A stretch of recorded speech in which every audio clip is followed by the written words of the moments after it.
Olá! Seja bem-vindo a mais um estudo da nossa lição de Escola Sabatina.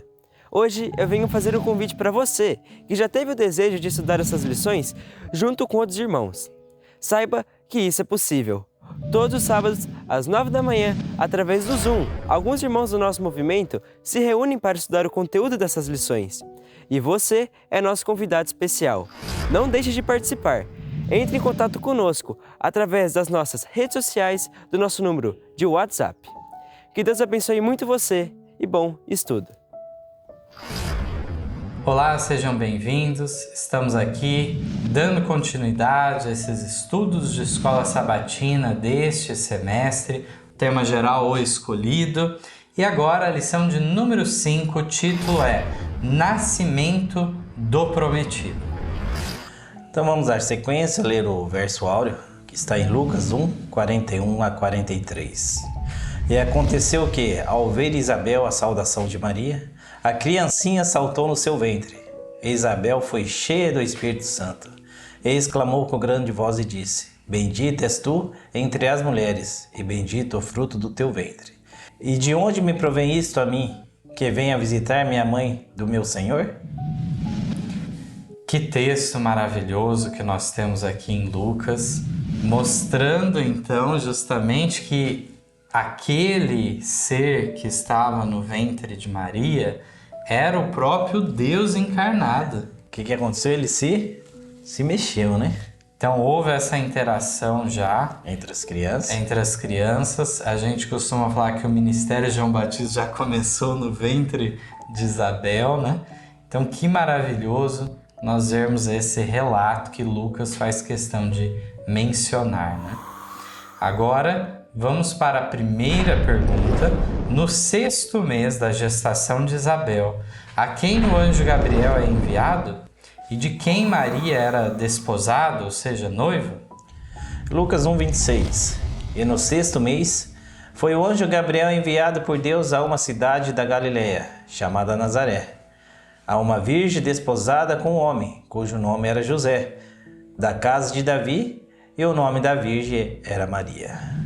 Agora vamos para a leitura do Vida de Jesus, página 13 ou 9 na digital. Situada entre as colinas da Galileia, a pequena cidade de Nazaré era o lar de José e Maria, que, posteriormente, tornaram seus pais terrestres de Jesus. Então vemos aqui, Maria era desposada de José. E no meio da gestação, para quem o anjo Gabriel é enviado? Para José e Maria também, né? Então, aqui é importante dizer que esse texto, o verso 26, quando você olha dentro do contexto, quando fala 6º mês, não está falando 6º mês do ano. 6º mês de gravidez? 6º mês da gravidez de Isabel, é que aí o anjo Gabriel, que já tinha aparecido para Zacarias, agora visita Maria, que vivia em outra região, né? Vivia lá nas colinas da Galileia, e de fato havia esse costume, né? Como algumas vezes já comentamos, até no assunto do casamento, de que havia um período de noivado, que era um compromisso muito sério, de modo que se você desistisse nesse período do noivado, já tinha que haver uma carta de divórcio. Então era só um período de transição, costumava ser por volta de 1 ano que durava esse noivado, que havia os preparativos que o noivo ia fazer, né? Do local que iriam morar e tudo mais. E tinha a figura do dote durante muito tempo, em que provava para a família da noiva que ele tinha condição de sustentar, né, uma família. E esse dote, depois que concluído o casamento, retornava aquele dinheiro, né, para aquele casal novo. Então era um sistema bem interessante que havia, né? E é justamente nesse momento que ocorre de Maria agora aparecer grávida. É revelado em qual momento também que acredito que esse mesmo anjo fala com José? Esse anjo dá a entender que ele aparece um pouco adiante, não fala quanto tempo exatamente passa dele aparecer para Maria e depois aparecer para José. A gente não tem essa informação específica, mas passou algum tempo entre uma revelação e a outra, né? Segunda pergunta: quais são as primeiras palavras que Gabriel declara à Virgem e como ela reage? Lucas 1, 28 a 29. E vindo o anjo até ela, disse: Salve, agraciada, o Senhor é contigo, bendita és tu entre as mulheres. E vendo ela, turbou-se muito com sua palavra, e considerava que saudação seria esta. Então, qual é a reação de Maria? Quando você refere aqui, turbou-se, ela ficou o quê? Espantada? Então, veja só, né? Quando a gente lê esse texto, há uma tendência por parte de um cristianismo, do catolicismo ou dos ortodoxos orientais, de uma exaltação muito grande da figura de Maria, como fosse uma graça própria dela, inerente a ela. Não, aqui a graça é que Deus deu essa graça a ela. É isso que está querendo colocar.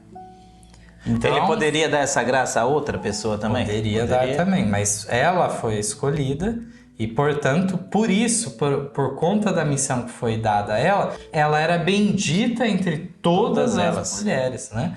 Então é isso, não é a questão do mérito próprio, mas o fato de Deus escolher aquela pessoa. Quando você se torna escolhido de Deus, você se torna uma pessoa especial realmente.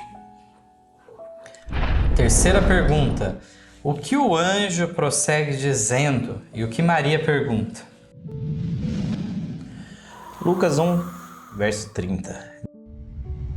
Disse-lhe então o anjo: Maria, não temas, porque achaste graça diante de Deus.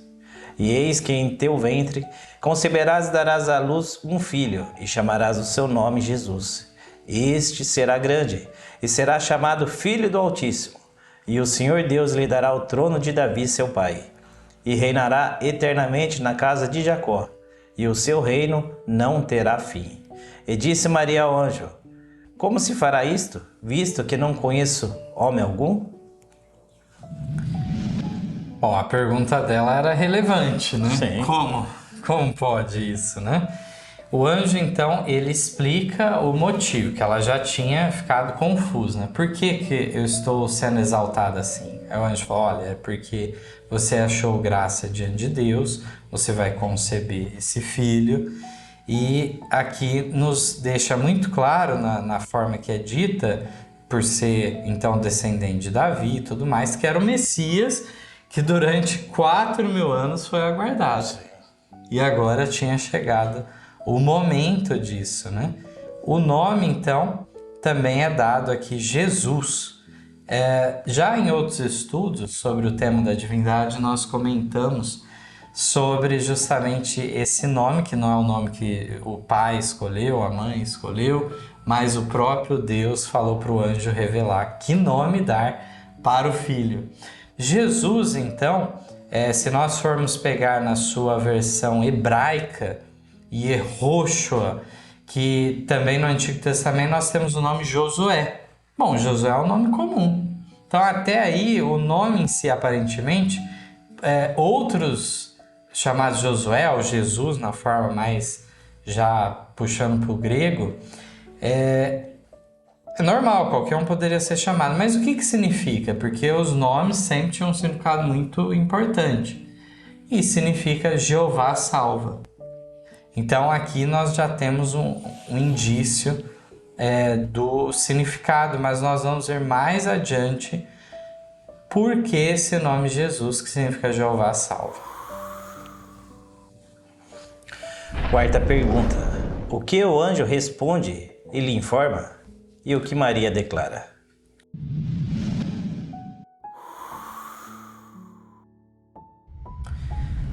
E respondendo o anjo, disse-lhe: descerá sobre ti o Espírito Santo, e o poder do Altíssimo te cobrirá com a sua sombra. Por isso também o santo que de ti há de nascer será chamado Filho de Deus.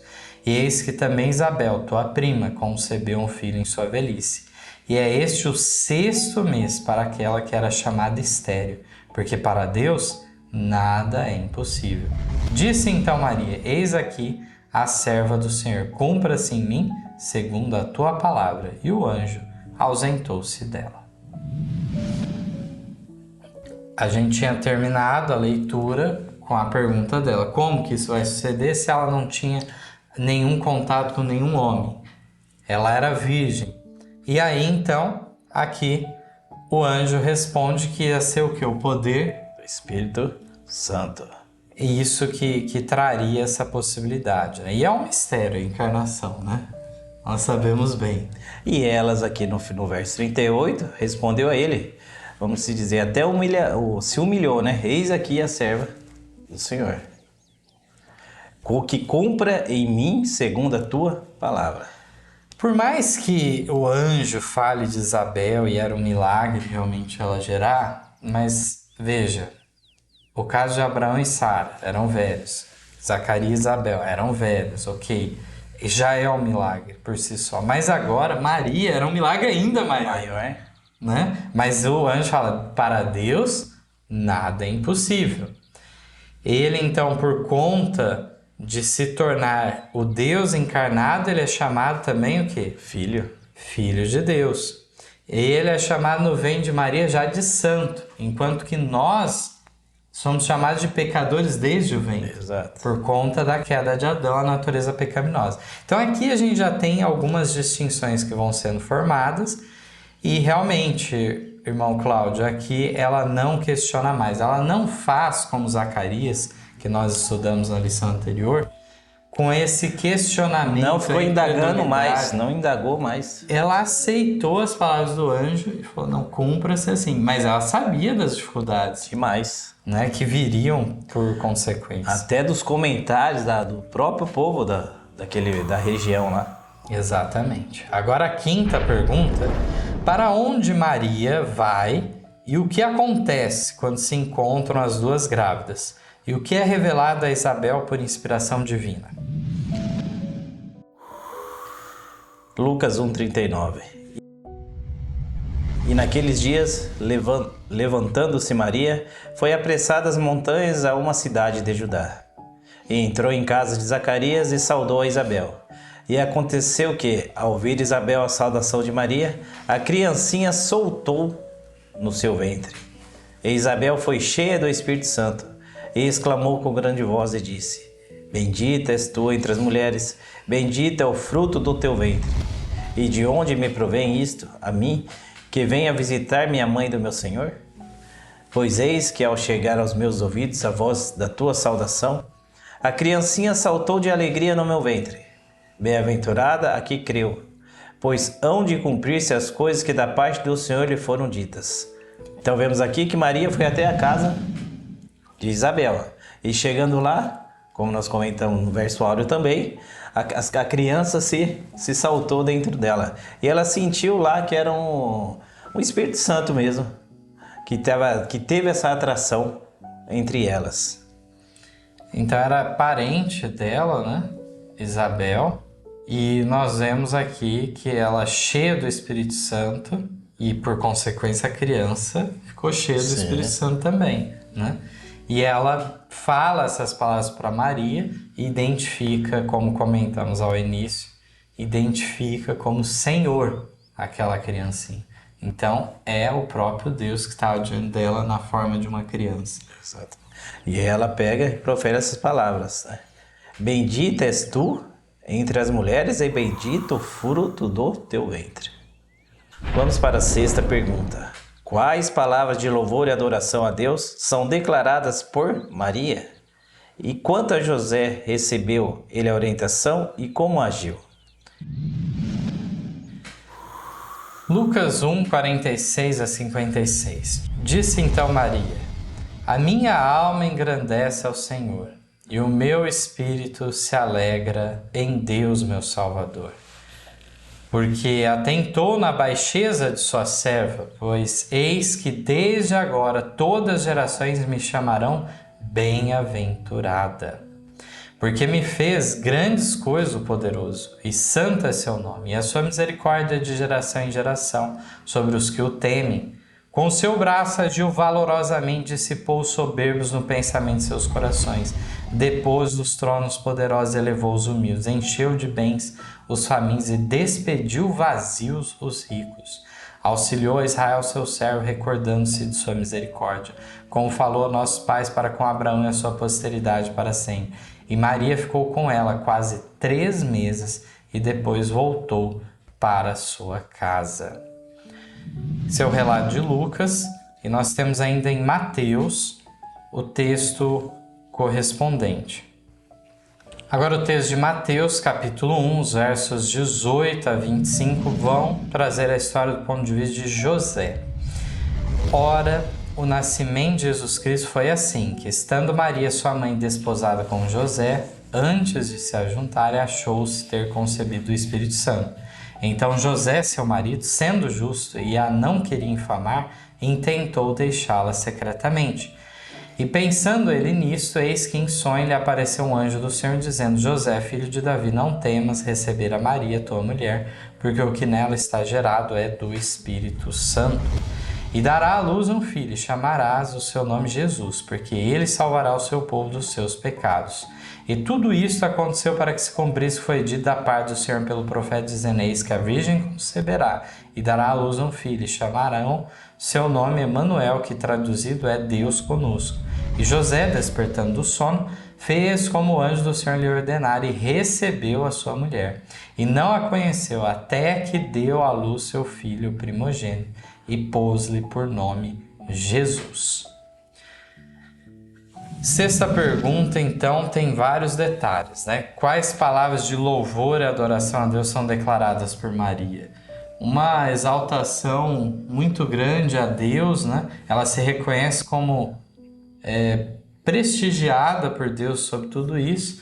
Interessante que aqui já tem um indício daquela questão dos sãos não receberem o médico, né, mas os doentes. Nessa figura de encher de bens os famintos e os ricos despedir vazios. Isso aqui não é uma discriminação da parte de Deus. O que está querendo dizer é justamente isso. Aqueles que estavam satisfeitos, eles não receberam benefício, mas aqueles que ansiavam, sofriam, queriam uma mudança, esses então receberam a cura de Jesus. Aqui é interessante que em Lucas é curioso que fala que ficou por 3 meses, ou seja, dá a entender que Maria saiu um pouco antes do nascimento de João Batista. Sim, ela vai embora, porque já tinham 6 meses, né? Ela fica 3 e volta para sua casa.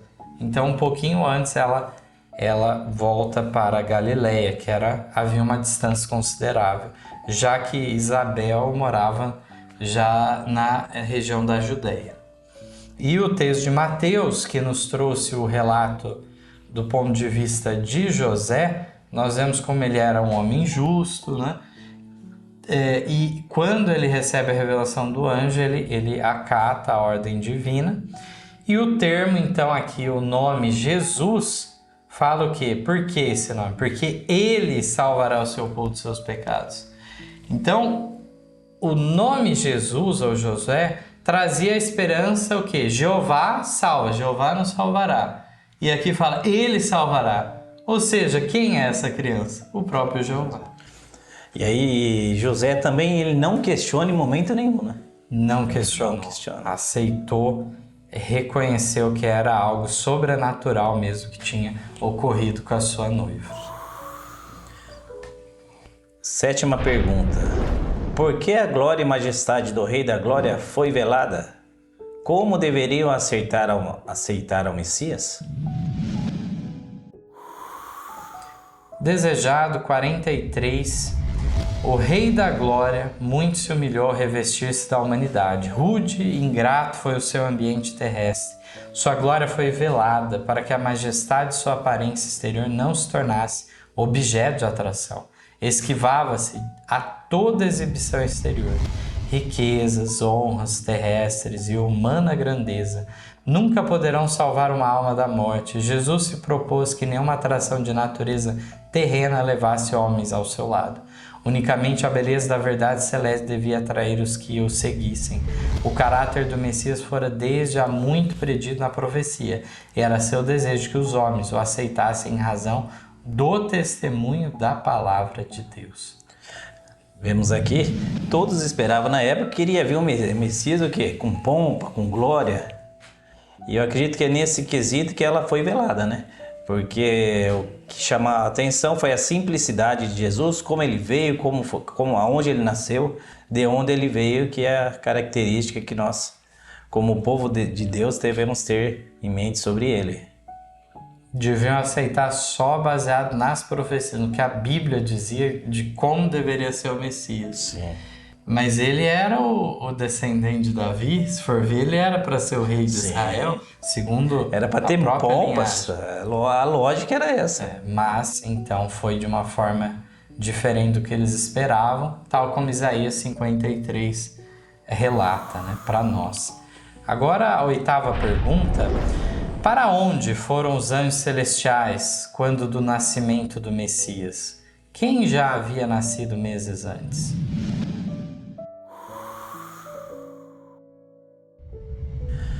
Anjos celestiais tinham visto a glória de que o Filho de Deus participava com o Pai antes que o mundo existisse, e com profundo interesse havia aguardado seu aparecimento na terra, como uma ocorrência repleta das maiores alegrias para todo o povo.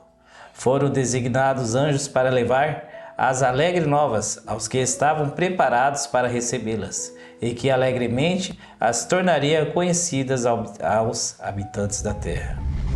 Cristo se abatera para tomar sobre si a natureza do homem. Deveria ele suportar um peso infinito de misérias ao fazer de sua alma oferta pelo pecado.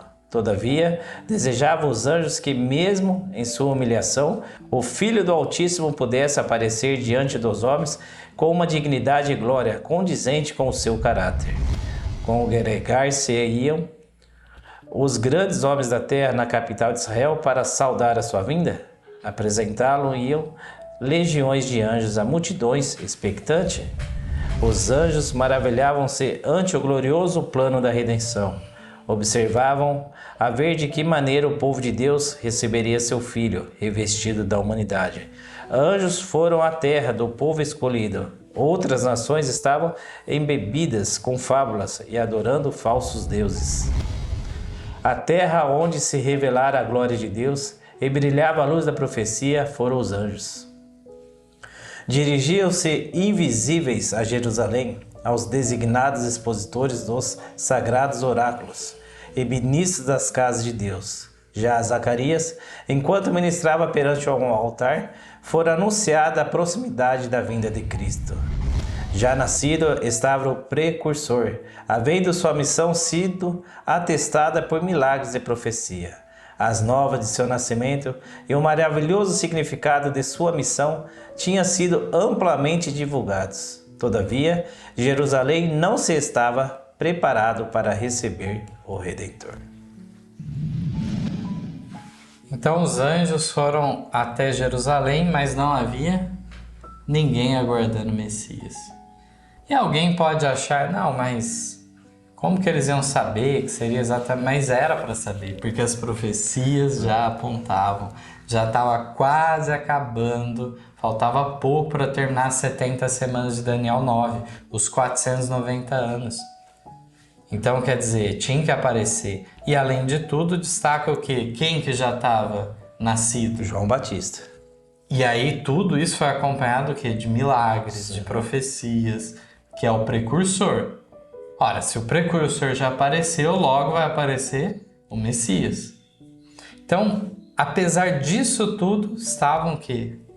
Distantes desse propósito, né? Nona pergunta. Jesus estava sendo esperado? E como estavam os dirigentes da nação judaica? Grande conflito 314, desejado 44. O anjo visita a terra a fim de ver quais os que se acham preparados para receber a Jesus. Não pode, porém, distinguir sinal algum de expectação. Não houve voz alguma de louvor e triunfo anunciando que o tempo da vinda do Messias está às portas. O anjo paira por algum tempo sobre a cidade escolhida e o templo onde a presença divina tinha sido manifestada durante séculos. Mas, mesmo ali, há idêntica indiferença. Os sacerdotes, em sua pompa e orgulho, estão oferecendo profanos sacrifícios no templo.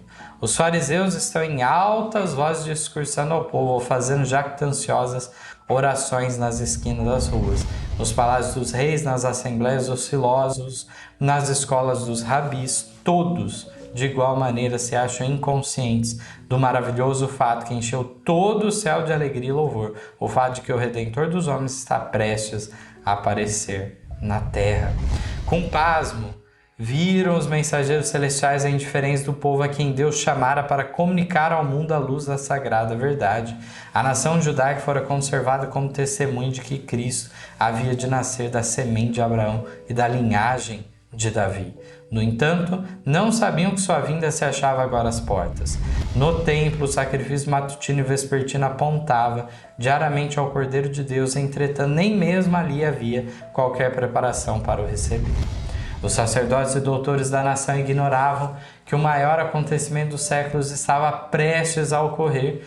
Proferiam suas orações destituídas de sentido e realizavam os ritos do culto para serem vistos pelos homens, mas em sua luta por riquezas e honras mundanas não estavam preparados para a revelação do Messias. A mesma indiferença penetrava a terra de Israel. Corações egoístas e absorvidos pelo mundo ficavam impassíveis ante o júbilo que comovia o céu. Apenas alguns estavam ansiando contemplar o invisível. A esses foi enviada a embaixada do céu. Jesus estava sendo esperado? Não. E como estavam os dirigentes da nação judaica? Estavam pensando em si mesmo, né? Estavam envolvidos nas próprias tramas políticas deles, na aparência de piedade, em tudo isso de controlar o povo. Eles estavam preocupados com isso, mas a ligação com Deus, isso pouco eles estavam interessados. Mas será que no fundo mesmo eles não sabiam? Deveria haver de alguma forma, né? Já em todos os sentidos, não tinha como não passar despercebido o fato, né, do tempo, a plenitude dos tempos chegando. O próprio fato também que na época surgiram vários falsos messias, né? Tanto depois de Cristo, mas antes também surgiram, né? Então tudo isso levantava a situação para isso estar à tona, né? Estar em destaque. Agora a 10ª pergunta nós vamos ler. Era possível aos sacerdotes e escribas discernir o tempo do primeiro advento de Cristo? O que ocasionou essa ignorância e no que estavam absortos? Vamos ler aqui Grande Conflito 313 e 315. No tempo do primeiro advento de Cristo, os sacerdotes e escribas da santa cidade, a quem foram confiados os oráculos de Deus, poderia ter discernido os sinais dos tempos e proclamado a vinda do prometido. A profecia de Miqueias designou o lugar de seu nascimento. Daniel especificou o tempo em que viria. Deus confiou essas profecias aos dirigentes judeus. Estariam sem desculpa se não soubesse nem declarasse ao povo que a vinda do Messias estava às portas. Sua ignorância era o resultado da pecaminosa negligência. Os judeus estavam edificando túmulos aos profetas assassinados, enquanto pela deferência com que tratava os grandes homens da terra, prestavam homenagem aos servos de Satanás. Absortos em suas ambiciosas lutas para conseguir posição e poderio entre os homens, perderam de vistas as honras divinas que lhes eram oferecidas pelo Rei do Céu. Que lição encerra a maravilhosa história de Belém! Quanto ela reprova a nossa incredulidade, nosso orgulho e amor próprio. Quanto nos adverte a nós precavermos para que não aconteça pela nossa criminosa indiferença, deixemos também de discernir os sinais dos tempos e, portanto, não conhecemos o dia de nossa visitação. Tinha como então eles saberem? Tinha. Então a ignorância era fruto de negligência, mas estava ao alcance deles. Exatamente. E aí o que ocasionou? No que eles estavam absortos? Em busca de poder e várias coisas para si próprio. E agora existe, como está aqui no final, nós não podemos fazer a mesma coisa? Pela nossa negligência, não vê? Isso, está absorto com outras coisas, né, do mundo e não estar ligado para as coisas eternas, né? Agora vamos indo adiante. A 11ª pergunta. Como se dá a chegada de José e Maria na cidade de Belém? Embora destituídos de bem terrenos, como José e Maria se sentiam? Em que lugar o Redentor do mundo nasce? Lucas capítulo 2, versos 1 a 7. E aconteceu naqueles dias que saiu um decreto da parte de César Augusto para que todo o mundo se alistasse. Esse primeiro alistamento foi feito sendo Quirino, presidente da Síria. E todos iam alistar-se, cada um à sua própria cidade. Subiu também José da Galileia, da cidade de Nazaré, a Judéia, a cidade de Davi, chamada Belém, porque era da casa e família de Davi, a fim de alistar-se com sua mulher Maria, desposada com ele, a qual estava grávida. E aconteceu que, estando eles ali, se cumpriram os dias em que ela havia de dar à luz. E deu à luz a seu filho primogênito, e envolveu em panos, e deitou numa manjedoura, porque não havia lugar para eles na estalagem. Então nós voltamos aqui ao Evangelho de Lucas, né, que traz essa questão do decreto, a necessidade de se deslocarem para Belém e, portanto, Jesus nascendo lá, já logo na chegada da cidade, né? E aí vemos também, porque lá desse alistamento também todas as hotéis que seria hoje, né, estavam todos cheios, né? Sim. Não teve lugar para ele nesses lugares melhores. Exatamente. Alguns também chegam a sugerir a possibilidade que foi na época de alguma festa, alguma das 3 festas anuais, possivelmente seguindo a cronologia dos eventos, pode ter sido no outono, na festa dos tabernáculos. Outro motivo também, para que não só Jerusalém se enchia, mas as cidades próximas também se enchiam, né? O primeiro texto é do Vida de Jesus, 14, depois Grande Conflito, 313, Desejado, 44, História da Redenção, 196. José pertencia à linhagem ou família de Davi, e quando saiu um decreto para o levantamento do censo da população, ele teve que ir a Belém, cidade de Davi, para ali registrar seu nome. Era uma jornada penosa, dadas as condições em que as viagens eram feitas na época. Maria, que acompanhava seu esposo, sentia-se extremamente fatigada ao subir a colina na qual Belém se localizava. Como ela desejava um lugar confortável, onde pudesse repousar, mas as hospedarias estavam lotadas. Os ricos e orgulhosos estavam bem hospedados, enquanto aqueles humildes viajantes tiveram que encontrar descanso em uma rude estrebaria. Embora José e Maria não possuíssem bens terrestres, sentiam-se amparados pelo amor de Deus, e isso os tornava ricos em paz e contentamento. Eram filhos do Rei Celestial que estava prestes a honrá-los de maneira maravilhosa. Anjos o acompanharam durante a viagem, e quando a noite chegava, os mensageiros celestes guardavam o seu repouso. Não foram deixados a sós, pois os anjos permaneceram com eles. Com profundo e reverente interesse deveriam encontrar-se a estudar o lugar, o tempo, as circunstâncias do grande acontecimento na história universal, a vinda do Filho de Deus para cumprir a redenção do homem. Todo o povo deveria ter estado a vigiar e esperar para que pudesse achar-se entre os primeiros a dar as boas-vindas ao Redentor do mundo. Mas ai, em Belém, 2 fatigados viajantes procedentes das colinas de Nazaré percorrem em toda a extensão a estreita rua até a extremidade oriental da cidade, procurando em vão lugar de repouso e abrigo para a noite. Porta alguma se achava aberta para os receber. Sobre miserável telheiro, preparado para o gado, encontram finalmente refúgio, e ali nasce o Salvador do mundo. Anjos assistiam José e Maria enquanto viajavam de seu lar em Nazaré, a cidade de Davi. O decreto de Roma Imperial acerca do alistamento dos povos de seu vasto domínio estendera seus habitantes às montanhas da Galileia. Como outrora Ciro fora chamado ao trono do império do mundo a fim de libertar os cativos do Senhor, assim César Augusto se tornara o instrumento para a realização do desígnio de Deus em levar a mãe de Jesus a Belém. Ela é da linhagem de Davi, e o filho de Davi deve nascer na sua cidade. De Belém dissera o profeta: de ti é que me há de sair aquele que há de reinar em Israel, e cuja geração é desde o princípio, desde os dias da eternidade. Mas na cidade de sua real linhagem, José e Maria não são reconhecidos nem honrados. Fatigados e sem lar, atravessam toda a extensão da estreita rua, da porta da cidade ao extremo oriental desta, buscando em vão lugar de pousada para a noite. Não há lugar para eles na apinhada hospedaria. Num rústico rancho, em que se abrigam os animais, encontram afinal refúgio, e ali nasce o Redentor do mundo. Seu nascimento foi destituído de grandeza mundana. Ele nasceu em um estábulo e teve por berço uma manjedoura. Contudo, seu nascimento foi muito mais honrado do que o de qualquer dos filhos dos homens. Anjos celestiais informaram os pastores do advento de Jesus, e luz e glória de Deus acompanharam o seu testemunho. O exército celestial tocou suas harpas e glorificou a Deus. Triunfantemente anunciaram o advento do Filho de Deus ao mundo caído, a fim de cumprir a obra da redenção e trazer paz, felicidade e vida eterna ao homem.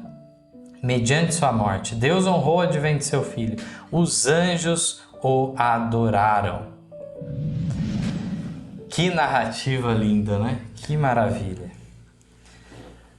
Como se dá então a chegada deles em Belém, que era a cidade inclusive dos antepassados, né? Sim. Era referência, né? Tanto José como Maria vinham da descendência de Davi e, portanto, Belém era a região mesmo dos seus parentes, mas ninguém recebeu, né?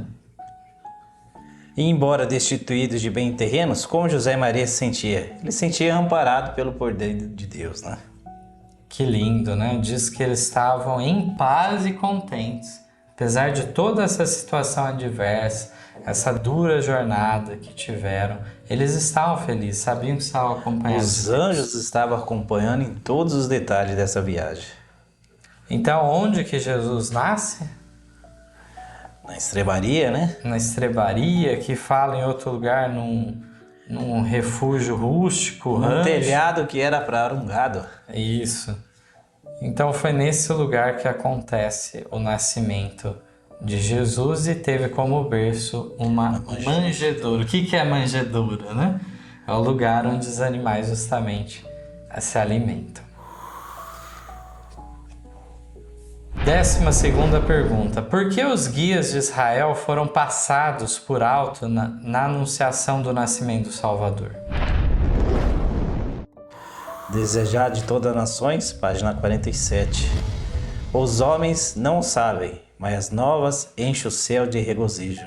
Com mais profundo e mais terno interesse, os santos seres do mundo da luz são atraídos para a terra. Todo mundo se ilumina à presença do Redentor.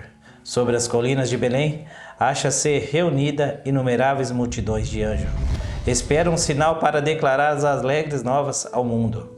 Houvesse os guias de Israel sido fiéis ao depósito que lhes confiara e teriam partilhado da alegria de anunciar o nascimento de Jesus. Mas assim foram passados por alto. Deus declara: derramarei água sobre o sedento e rios sobre a terra seca.